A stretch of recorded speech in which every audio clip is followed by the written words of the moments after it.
clear story of a Sultan.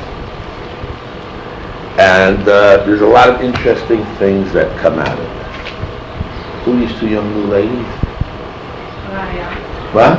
My name is Raya. Raya. And yours? Do you speak English also? Raya. Anyway, it can turn anyways. A lot of interesting thoughts here. But we have to really read from the beginning to the end if you want to get it straight. And it's one man who put it together. And but it has a form and shape. And I wanted the women to have it and to read it sometimes. But you have to translate. You can translate any way you want. But there's a few translations here and a few interesting points that have to be stressed. Now, so the piece before 56 on top. So there's a story on page 55 which I didn't print, so I can't print, you know. But I did. The story goes that there's this fellow, this man who father died, and he left him a field. Before he died, he told him, make sure you give maaser. Maaser means a tenth. Good. Make sure you give it to the Levi. So he plants the crops. His father died, plants the crops. He gets 1,000 bushels. He says, listen, why do I have to give so many bushels to the Levi? He didn't work. I worked hard. I need so much money. In fact, I owe so much debts. I got such problems. So like he gave a little mice and not enough mice, and next year he got 900 bushels. And the same story went, I'm busy. This year I got worse problem, I'm worse shape.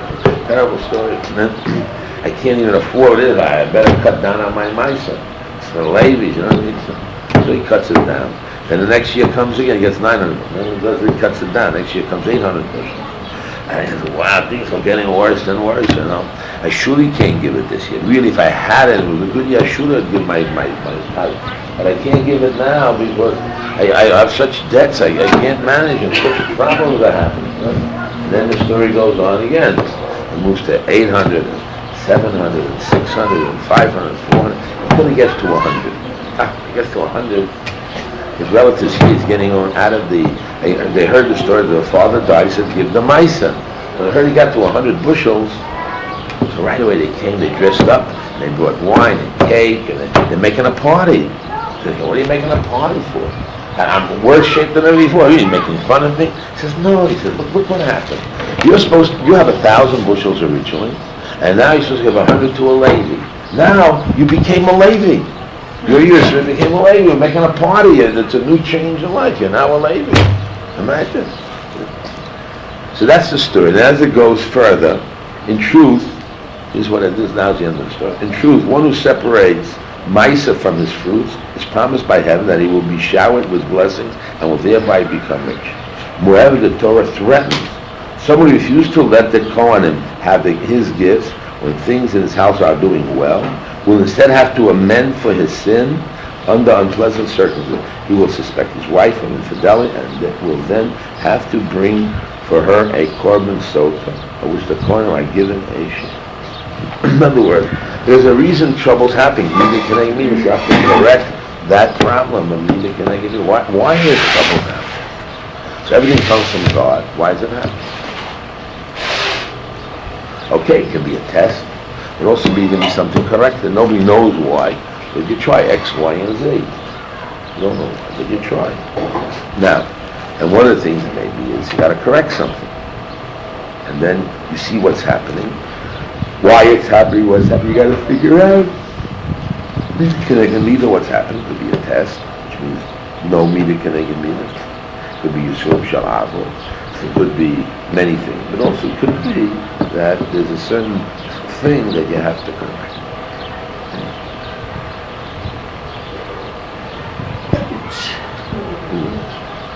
Now that's the beginning move which I want to talk about. And that's really, we'll see right away. Why does the woman go away?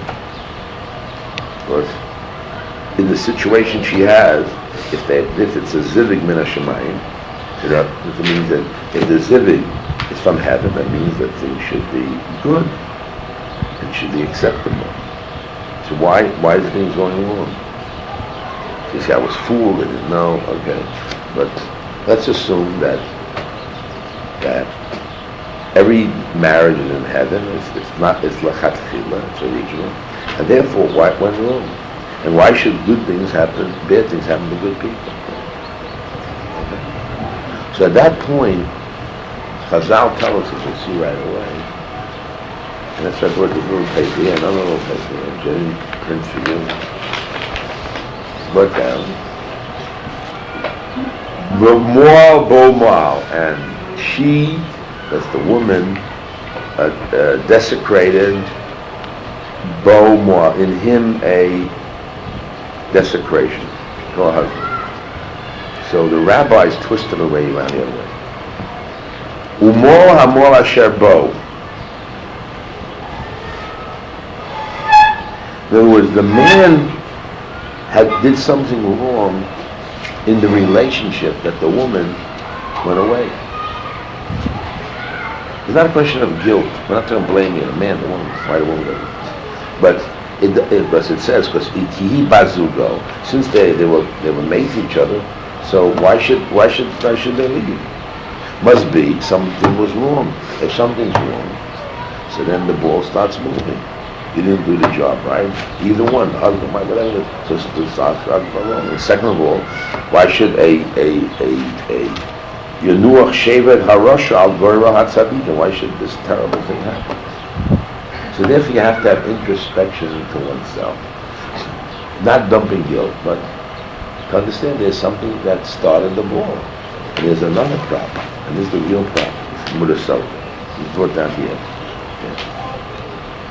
So the Eishes Ish Nefesh Yekora Titzo. A married woman, like her soul is caught in a net. That means if she's stuck in a script and a problem, she can get out of. So a way of a solution is to run away, this way, more excitement, whatever it may be. And the other thing is that Koshel Lehem Lifrosh in he or it's very hard to stop. You know, it's like a ball going. It's a habit. It's problems. Now, we're talking about a sota, but forget about a sota. The real problem is how do you handle the Yetzer Hara? How do you handle taiva lust? How do you handle problems? And solutions and problems of taiva lust. That's the real problem. So leave the word sota out. Can learn Yetzer Hara instead of the word sota. What happened? Why does it happen? What's being done? David HaMelech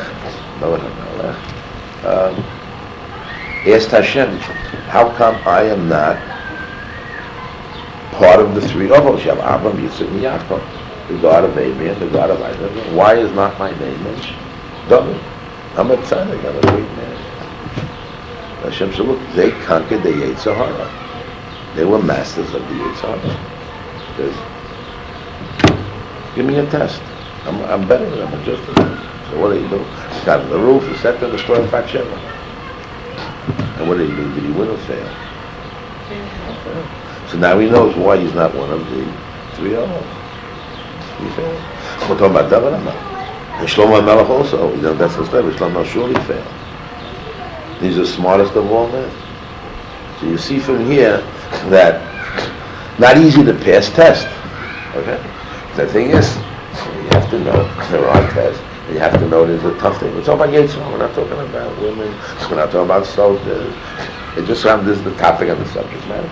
And then the Almighty, this woman, whatever reason it is, she we'll talk a little later, she was not faithful to her husband. She tried to hide it. And from Kedushin Sneer, she moved to this excitement, and you have the word delicacies, he calls it. Delicacy, my Genuvim means stolen water. It's exciting, and she's ready to give her whole life for a momentarily pleasure of excitement. Now, don't say a woman. The guy involved in drugs is the same way. Excitement in these cars, these fast cars that kids have, or climbing mountains, They know they can climb the mountain, fall down and die. There are all these people, and a certain thrill that people want in their life that they feel they need it or must have it. Whatever it is, it's going to be one thing or another. It's all going. It's not just a sota. Sota is one case. And there's a reason for a sota, because the solution for the sota is, we'll see right away, is accepting Hashem's ways and being a Isha Shera and suffering with it and the situation, and try to get yourself a way to make life more exciting and happy. That's why you have Nida, that's why you have the mikveh. Get that married life excited, try to fix up the thing. It's not easy, and not all the time it's in your own hands. And you know the results. So a lot of women say, okay, and a lot of women hide. In the Middle Ages and other, you read all these books that were there. They're a terrible society. It was in a little, like years ago when AIDS was not public, they had these hidden people know the magic password, and they had these symbols, and the people with AIDS would be together. Men would not. Same thing in the Middle Ages. And all these time we had romance, they had all this nus was hidden, it was secret. It was all going on. Not that it wasn't. And today's world, it's all open. They tell the story. A woman comes to me, a married woman. She says, "This is my gigolo." She said, "Well, gigolo, this is my boyfriend." I went to France to get this woman's money. She put me in a house. She has her husband has one house with his girlfriend, and she's married to this guy. And she has her own house with her boyfriend. And I never got the money because I couldn't relate to it. She goes through $100,000 that moment. Then I couldn't relate to it. It just didn't work.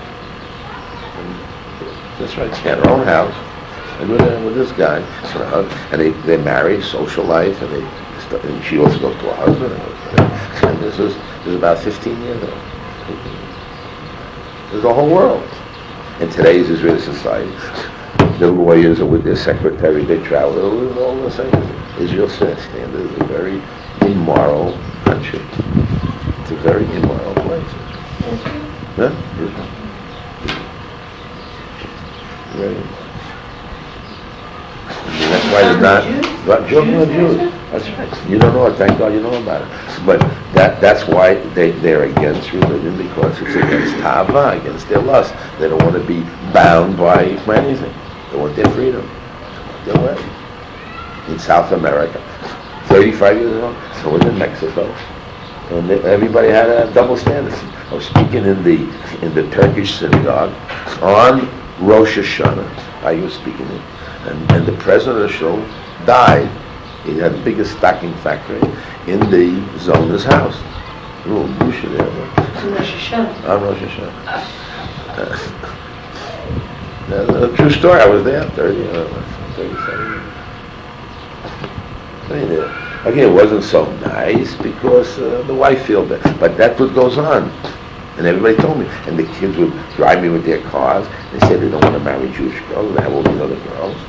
In Mexico, we're talking about 30, and this was not today. We're talking about what's hidden here. And over the border, they have these girls, and they're double standard, and the wives know it, and they have their own society, and it's going on. To say not the religious, even some religious. In Eretz Israel, here, I'm going to mention the name. Everybody knows the name of the rabbi. He had a wife in the Shari Chesed, and another wife down in the south, and another wife elsewhere. Big wife. And not a Sephardi, not Ashkenazi. We're talking about 25 years ago, more than 30 years ago. And not those days, I don't know what today is. When the Reform movement offered me for Tziyon, and I wanted one room, and they said, Rabbi, if you can find a place, and even in Gaza, they're talking about, and get all these, we're very happy to have our wives in America. We'll go to Israel, and we'll have wives here, legal wives, kosher, people. That was the whole idea, and they give me hundreds of millions of dollars. true. No, I don't mention anything. That's all they're thinking about. The wives are howling at them and talking. This is the in society. The world is, we're naive, thank God for that. Thank God for that, we know about it. But forget about the women and the men. Taiva, lust, is a problem. And you always have to show me yourself against taiva lust. And nobody is free from that. Nobody. It says, Lo Sazar Lavao, it goes on everybody. It doesn't go on anybody. Everybody goes on.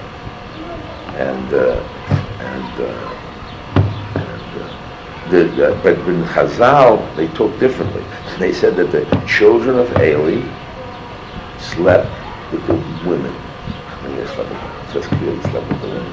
So Chazal doesn't mean they slept with the women. When they brought the sacrifice, when a woman gave birth, so because there was only a pigeon and a bird, so they pushed their sacrifices on the side. And the women had to wait. Because they had to wait, they went after the big animals. So they had to wait. So the wife lost maybe a day or so to be with her husband. Because of that was considered the Lashon. This is Chazal. That was the Lashon. They slept with the women. Chas v'shom slept with the women. But that's what they took those days.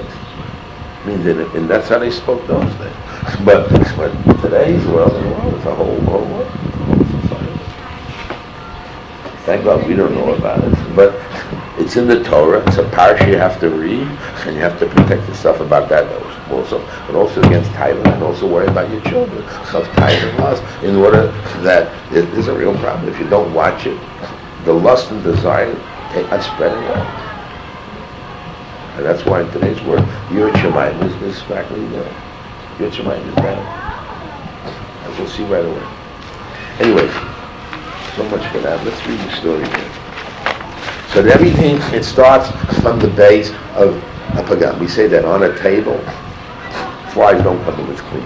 You have a little dirt, a little fruit, also she comes with flies. So the same thing, a pagam won't happen unless there's something wrong with the relationship.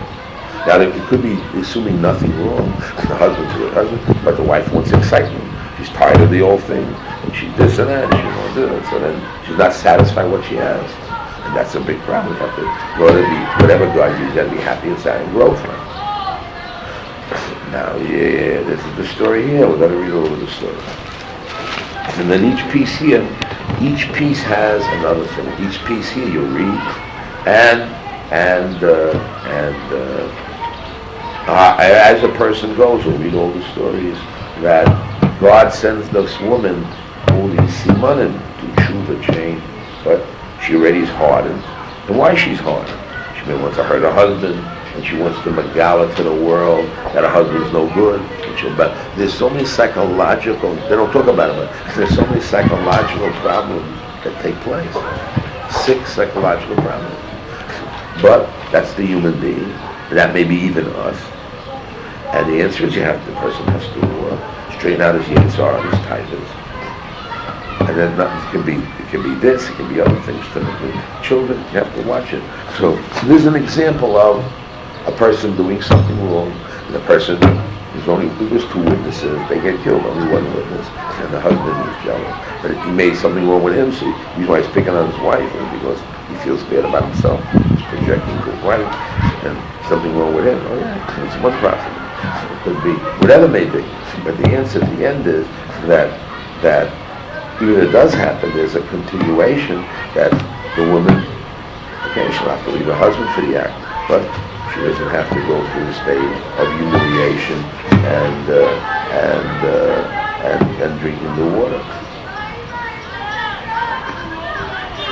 It's because she's afraid to admit that she wants to hide. And the answer has to be change. Face reality and change. So the person, because of what they're doing, just gets themselves more entangled until at the end this final scenario is embarrassment. That which you try to hide from embarrassment, here comes embarrassment. Anyway, let's read it. So maybe we'll start reading one after the other. Go ahead, let's go. If a husband has warned his wife, do not seclude yourself with so-and-so, and subsequently 2 witnesses observe that she did seclude herself in privacy with the same man, for a period of time in which she could have become defiled, she becomes forbidden to her husband until the laws of the sota are enacted. However, if one witness testified that she had actually committed adultery, the test of the sota was not conducted. Instead, she was permanently forbidden to her husband. Some sins are beyond repair. King Shlomo described them as a crooked thing that cannot be put straight, Koheles. One of them is the sin of adultery with a married woman. Now you understand, that's a very serious thing. There's certain things that we can correct. There's certain things that's called a kiltul hasechel. Therefore, the door of the flood, it had kikulim that couldn't be corrected, and if they were white girl.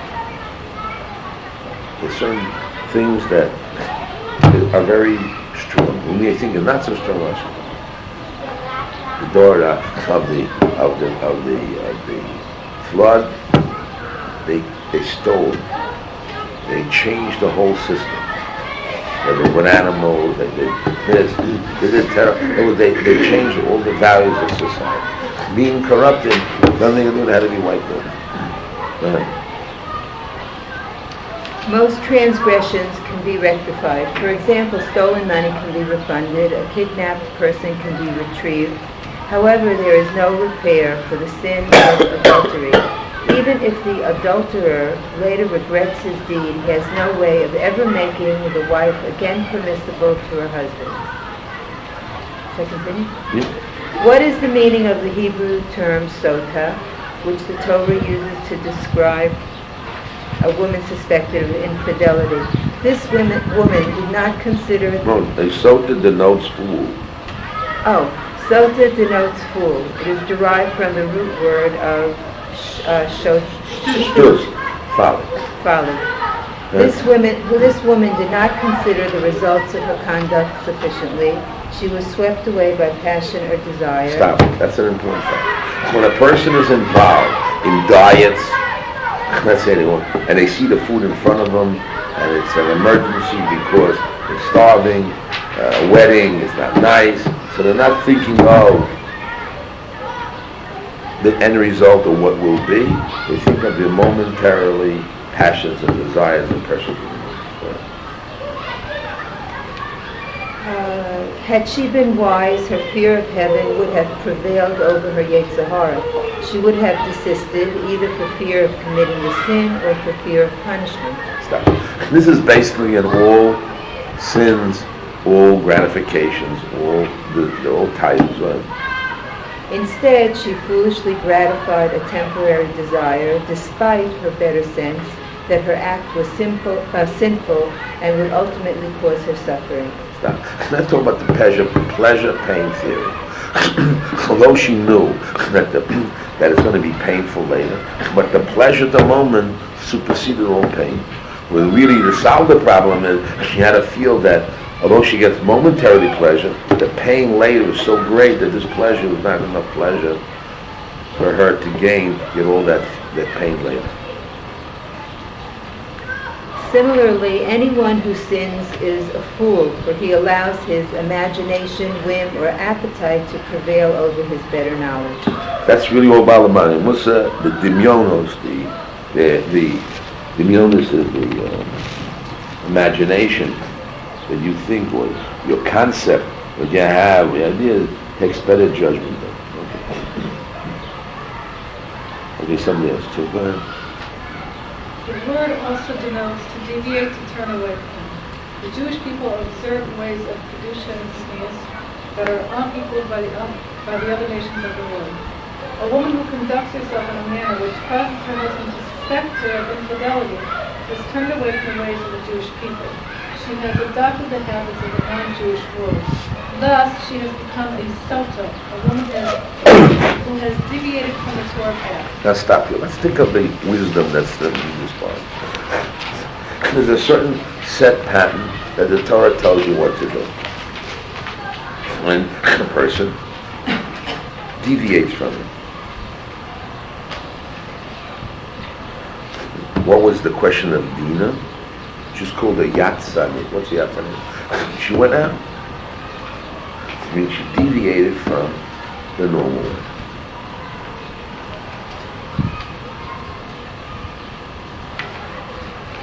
Maybe we just read the bottom part here. There is no contemporary translation for the Hebrew term tznius because it is an obsolete concept in the modern world. Modern society approves of and encourages publicity in all areas. The present trend is the noisier, flashier, and more ostentatious the merrier. Tznius is the opposite idea. It denotes constraint in displaying oneself and one's actions, except for a Torah-approved purpose. This is called like a private person. But more than private, not a private person. Then you do your tithes. It means private in the sense that you control yourself. Dignity. Good. For a woman, it means beyond the halachic definition of what length skirts to wear, dressing to avoid the notice of strangers. Rather, a woman should attract and please her husband alone. This concept conflicts with the admitted aim of fashion to attract attention to a part or parts of the body. Now that's an interesting thing. Does a woman get dressed up to please her husband? Or she gets up to go out of the house, go to shul, see people. The problem, for covered in Torah, we're supposed to appear properly. I agree to that. But I'm asking also the other way around. So when you go home, you take off your nice things and put on your household clothes. Yeah, but you have to know also, you have to be attracted to your husband. You have to be pleasant, sweet. I tell the story of Hubbard. Hubbard was one of the philosophers in America. Everyone heard of Ralph Waldo Emerson. But in his days, there was another philosopher called Hubbard, bigger than Ralph. What have we heard of him?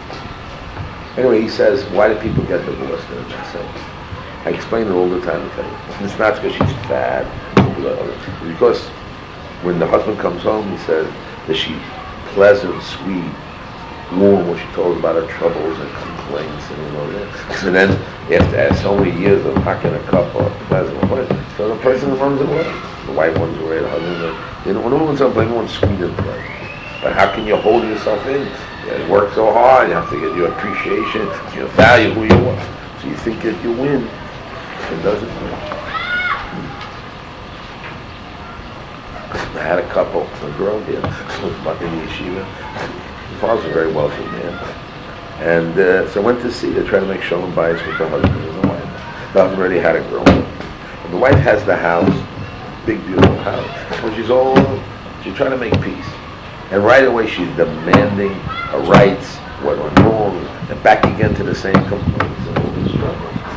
You know, rights and wrong, he did this. And I said, listen, you want to win the game. You know? Meanwhile, he has somebody who's ready to listen and come back to you if you're sweet and pleasant. You're sweet and pleasant. But, you know, back again to the, you know, okay. So that was the other story. She remained in the house. Oh, and they knew I had fun.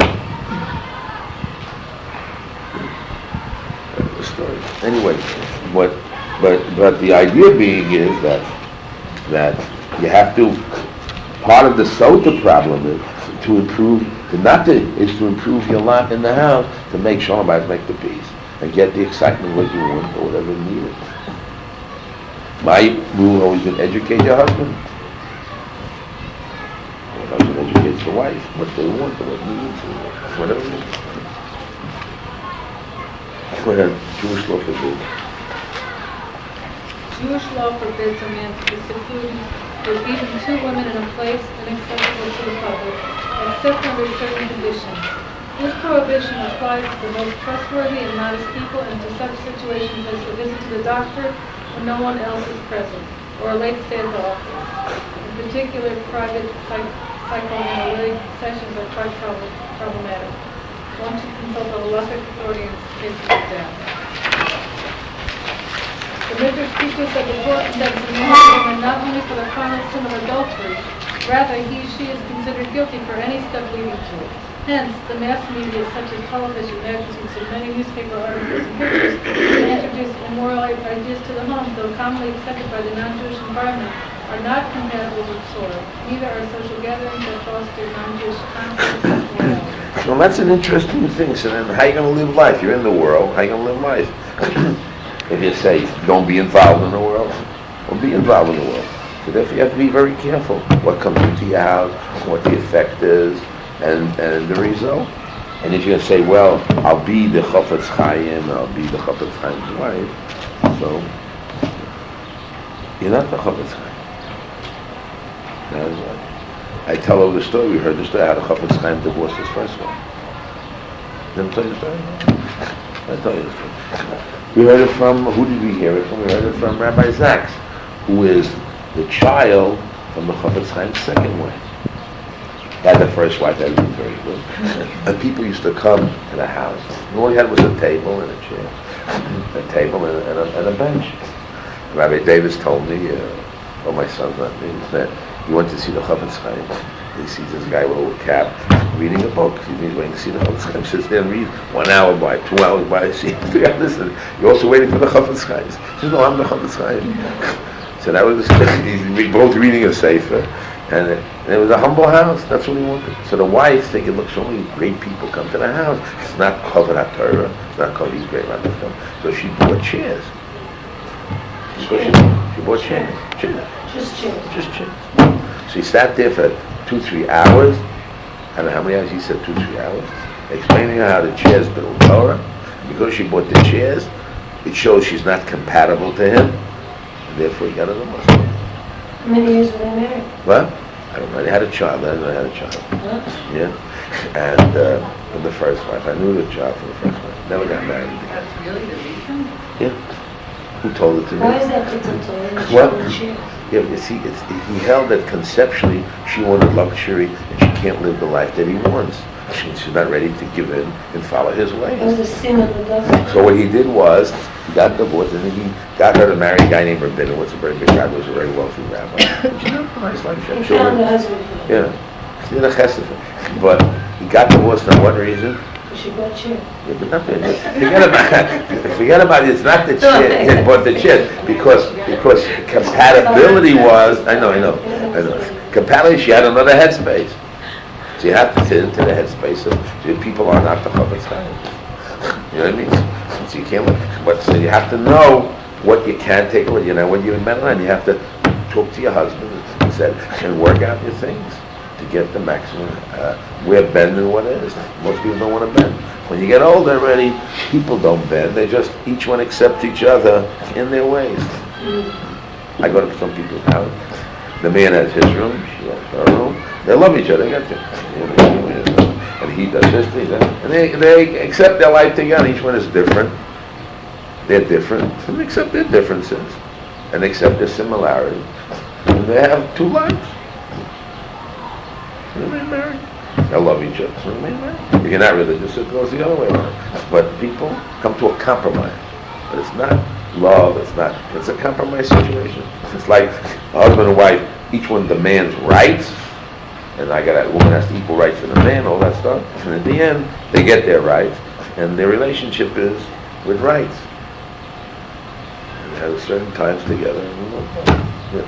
Rabbi, I find that confusing, how materialistic to be, because I feel like in one voice they have, look, it's this generation, and I gotta be normal, and go out, buy something once in a while, and the other voice is, really you don't need anything, and just help after the children are healthy, and there's this constant conflict of, like the normal person has X, Y, or Z, that's normal today. Yeah, see. And the other voice is, so what? You have potatoes. Some people in the Holocaust may be thrilled to have you ever feel happy. Yeah, and you're healthy. Not cancer, this, and all these wonderful things. But on the other hand, I've heard you say, look, if you have a need, it's confusing. Well, that's life. You have to know what your needs are. What do you know? Okay, you have to sit down and make a cheshbon and what your real needs are, what your real needs. Maybe you're a different person, but you have to know your needs in order to be happy and sad. It's done because you want taiva and lust of a soda. You got to get it, unless that's what you need in order to make your balance. Because you got infatuated about it, you got to have that soda. I'm using soda as an example. Whatever, car. At what point does the person determine, yes, that is in the box of need and not When women come to me about birth control, etc., and they're emotional, you have to know whether the woman, what is she going to go off a rocker, not off a rocker? What degree? Yeah, not what it means. You know what I mean? And how much can a person take? It's like a rubber. You have to know how can you stretch and when does it break. You have to know yourself. Now everything can change. Can I tell a little story? Rabbi Scheinberg, he lived when he was in the hospital, so I mentioned his name. We should live with him. He tells over the story of his father. His father was oppressor. Now in those days, Was what? oppressor. Presses clothing in the garment industry. Okay. Now when it's real hot in New York City, people are terrible. He's pressing there in the press, and he's happy. He's pressing. He says, "Son, I'm in a presser. Listen, I make the money, and I bring home to the family the food, and therefore I know I must do this. I accept my lot, and if it doesn't bother me, of course he's sweating. He has to drink the water, and he has to drink the. It's a really as they call a sweatshop. That's what he does. But he knew. Thank God he has a job. Most people are fired. They don't even have money.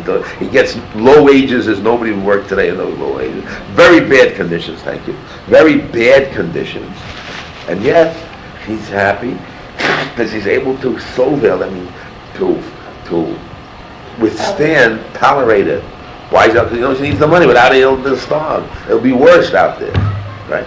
But in modern days, since our tolerance is less, because we don't take this seriously, we always get more indebted and complain to governments and lawyers and what.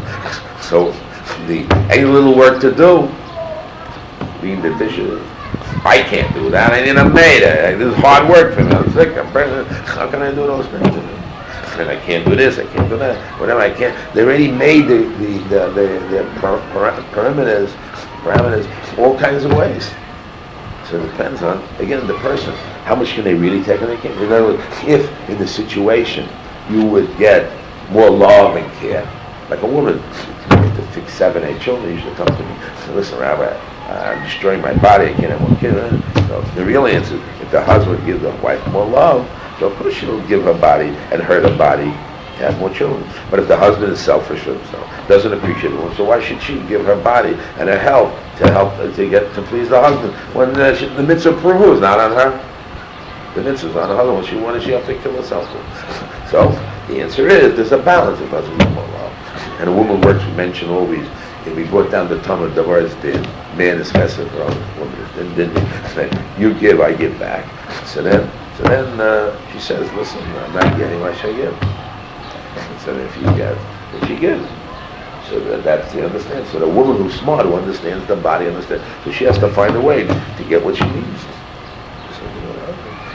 So therefore, then you have to know your needs. And also saying how much luxury, how much not luxury. Some people can take it, some people can't take it. You have to know your real banks. And you have to know you can't be a tzaddikus when you're not. A tzaddikus when you're not. When you're not. You have to know yourself. I don't know. Nature knows himself. Some more, some less. Certain people need X. Certain people need Y. Certain people need nice clothing. Some people need a car. Some people need good food. Some people need a good word. Should they strive not to need that? Well, Should they strive? No. Like take my daughter-in-law, Yocheved, Shlomo's wife. All she needs is to talk to her intellectually. She doesn't need nothing in the world. Just talk to her intellectually about Torah and this and that, and hear her, and she is away.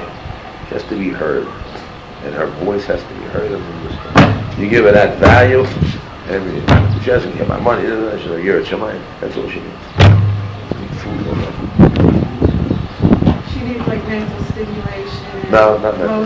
No. That her view is heard. She has intellectual understanding. Her view is heard. Just to be heard. That she existed. Recognition of her ideas. Doesn't mean she's right or wrong. Doesn't every woman need that? No, it's so different. Your beauty, your cooking, your sewing, your kind woman, your sacrifice for the kids. Who knows? I don't know what you need. Each one needs what they She need. wants her brain appreciated. That's right. That's right. Yeah. She doesn't care about money and things. No, just the brain appreciation. You can't stunt her speaking, the development of her brain. You can't stunt her growth. Rabbi, what's the more important goal? Is it to have as many children as possible, or the husband to learn as much? I told you the story with me. It was with my wife. Went to Moshe Feinstein, and we're asking for children. Yeah, no children. We went to have children. So he gets a phone call in the middle of the conversation. I tell you the story all the time. He gets a phone call in the conversation, and a woman says she wants to have 4 children. She wants to stop having children. She says, I'm not asking. I heard the conversation because I'm sitting there with my wife. And he said, it's not because I'm asking the question. The question, when I stop my husband, my husband's a Rosh Yeshiva, if he has 4 children, then we'll have to stop learning. So then he wants to stop. The question is, I tell him not to stop. So he says, I don't know who your husband is. Said, I never heard such a thing like this. To stop children, and your husband consider learning. No such thing like that. That's what he said. I'm there, I'm going to tell you, I'm there, I heard it in my own voice. Anyway, send it in, I know, but as far as I know, no such thing like that. Okay. Then he hangs the phone down and he answers this one. He says, I'll give you a bracha to have children, but, you know what I mean? But you'll also ask to stop. So no, give us all the bracha, many children. Give us the bracha to have children. But there he said that this person wants to, he said, close the barrier as he used. In Yiddish, and that's what I want to open. You see, what Hashem was. It was Min Hashemayim, it happened at the time. But as far as the question goes, there's no answer for that. That's one thing is the children. I didn't say that. Why should having I children didn't say stop that. husband from learning Torah? Because he needs money, it takes the husband has to leave Torah and has to take care of the kids, maybe, this and that. Okay? You got to do yoga if you're going to have children. You have to have children. And let God take care of the world. There's a lot of women who listen. Why do people have less children? Most people say, how can we afford to take care of the children? I want them to have the best of life, which I didn't have, and let them have it. And I want to provide for them to have a good life.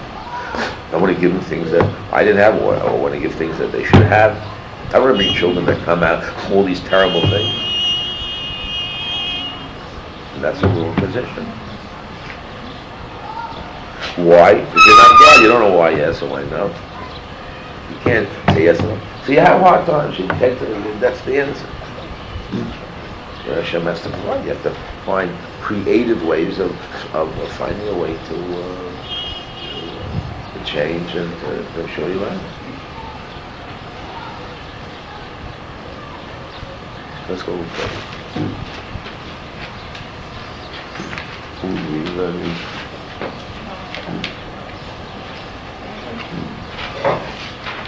Two witnesses testify that a woman became a sota, that is, she brought suspicion upon herself by secluding herself with a certain man, against whom her husband had warned her. The husband may either divorce her, or else he must report the events to the local Beis Din. If the witness's report was verified by the Beis Din, but the woman insisted she was pure and was willing to drink the water of the sota, the judges referred the case to the Great Sanhedrin, Jewish Supreme Court of 71 judges that convene in the special chamber of the Beis Din. The judges of the Sanhedrin would try to convince the woman that she would confess her guilt, so that a sota test would not be performed unnecessarily. So what's their goal now? She should admit guilt. Because since she was dishonest, become honest.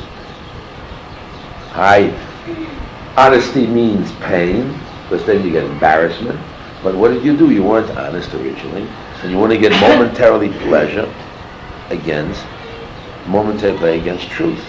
So the answer is you got to have truth and get pain, rather than most people. Why they lie? Because they can't face reality. They can't take the pain of saying, or the consequences of their actions. They can't take responsibility for their actions. Therefore they lie, they'll cheat, or whatever it is. So this woman lied and cheated, she couldn't take the consequences of it. So therefore the tikkun is what?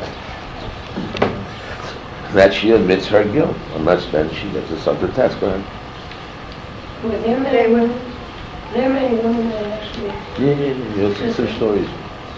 They would take her side and use all kinds of arguments and persuasions to make her admit the truth or cause her to refuse to drink. We know they would tell her, for example, that people lose their balance under the influence of wine, bad neighbors, or in the mood of levity. If this happened to you, confess it. What they tell us? Look, it's human. Admit, take the consequences, and improve.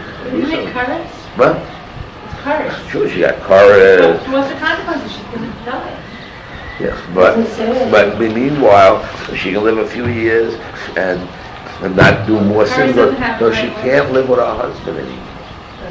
The consequences is when it She should cannot live with her husband, and every time she lives, she's sinning.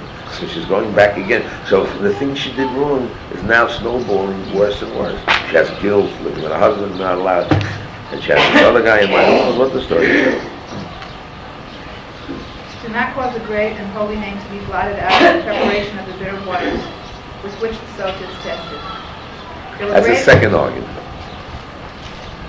But There were greater ones than you who were seduced by their Yetzer hara. Remember Tzaddik of Yehuda's caliber confessed in public that he was culpable in the case of Tamar.